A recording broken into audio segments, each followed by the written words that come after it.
So we used Prezi to document our audience feedback, and it was really useful to have Prezi because it sort of allowed us to reflect on the results that we got. It was a bit more of a complex tool than PowerPoint because it was a bit more interactive, more interesting, and allowed us to really use all of the information we had to its full potential.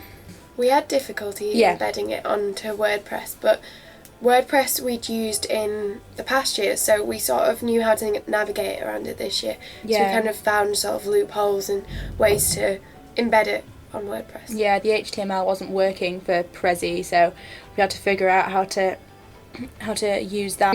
WordPress was really good because we got to document our journey through AS all the way to now, and we could see the skills we'd learned and how far we'd come through the 2 years. It was a really good place to sort of keep sort of everything that was all the parts that made up our film, sort of like the shooting schedule and the script and stuff, and that was really great for us because we found that having on the school computers we found it quite difficult to sort of organise everything, but having the diary meant we could just look back and work out what we'd done so on which far. day. Yeah. SurveyMonkey was a website that allowed us to collect data by creating surveys to then send around on the school emailing system. It was really useful to have this because we could find out what our audience would like to see in a film, because our film is quite sort of for a niche audience, so we really wanted to make sure that it would be available to more people. We could send it to ages from 16 years old up to 61 plus, so it was really good to be able to see loads of different opinions from all age ranges and generations. Yeah, we got really good feedback actually. We found a lot of stuff out through it being online. I think people were more willing rather than if we'd done the audience feedback in the street and just asked people about it. So I think people like that anonymous sort of aspect of SurveyMonkey, and we really definitely use that to our potential because we ask quite sort of emotionally sort of invasive questions. It's really promising when you see results that actually match what we were going to do anyway in the film.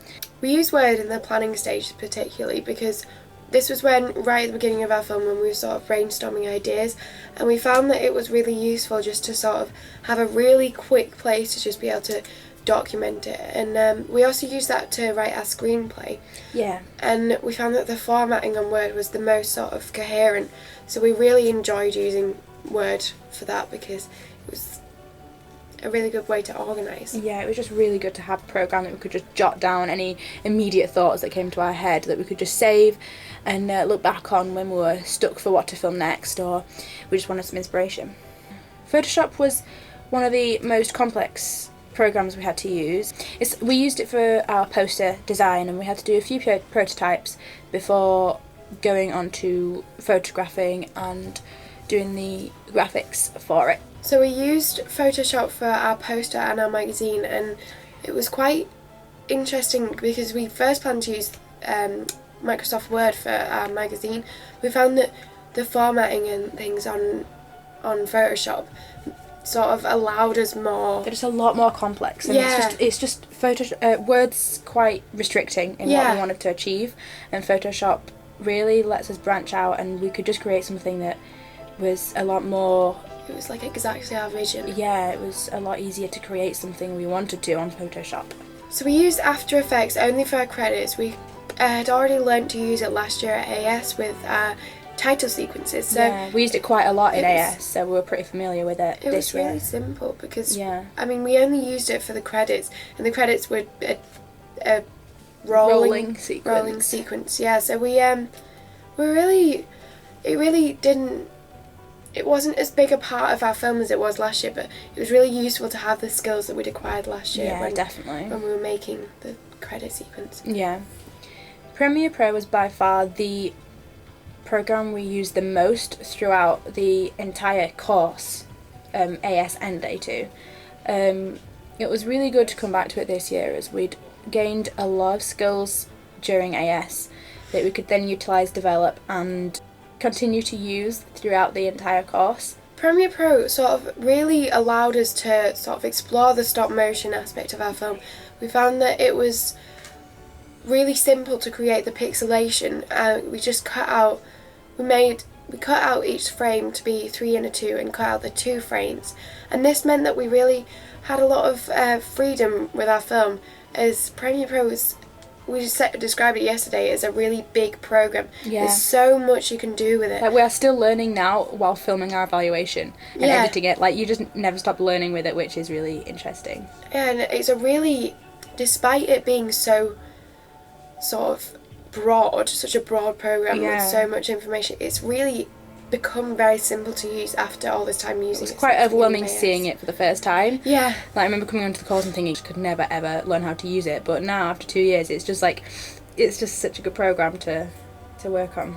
So we use the internet on our mobiles to social network, and this was really useful to gain audience feedback and to plan when we're going to film. We planned a lot of our filming over social we did. networking sites such as Facebook, and it was really great to have that. And then we also use the internet for our research. A lot of our research came from the internet. Definitely. Like websites such as Short of the Week and that was great. YouTube, Vimeo. A lot of the things we've done throughout the course, such as Prezi, WordPress, SurveyMonkey, and of course the research, has just come from the internet. And without the internet during our course, we would not have been able to do it.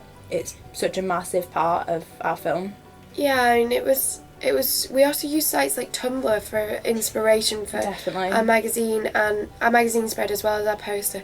And it was really great to have that information from other artists that we could just be inspired by. And if we hadn't had the internet, it would have been so much more difficult. It's been such an influence during this course. Yeah, it has.